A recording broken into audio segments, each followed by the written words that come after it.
நமது கல்வித்துறை அமைச்சர் மாண்புமிகு மகேஷ் பொய்யாமொழி அவருடைய பையன் கூட பிரெஞ்சு எடுத்து படிச்சுட்டு இருக்கிறாரு. பிறகு திராவிட முன்னேற்ற கழக உறுப்பினர்கள் நடத்துகிற எல்லா பள்ளிகளிலும் ஹிந்தி இருக்குது. அந்த தமிழ் இருக்கா இல்லையாங்கிறது எனக்கு தெரியல.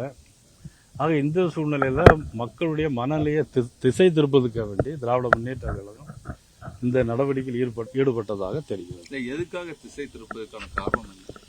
இப்போ மக்கள் மத்தியில் நிறைய திட்டங்கள் அறிவிச்சிருக்கிறாங்க.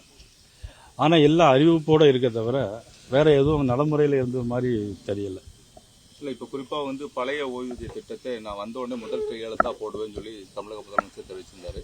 அதே போல டாஸ்மாக் கடைகள் மிகவும் ஒவ்வொரு ஆண்டும் குறைக்க. டாஸ்மாகை பொறுத்தவரையிலும் படிப்படியாக குறைப்போம் அப்படின்னா, இப்போ சட்டமன்றத்தில் என்ன சொல்லுவாங்கன்னா, நாங்கள் அப்படி எங்கேயும் சொல்லவே இல்லையே அப்படின்னு சொல்கிறாங்க.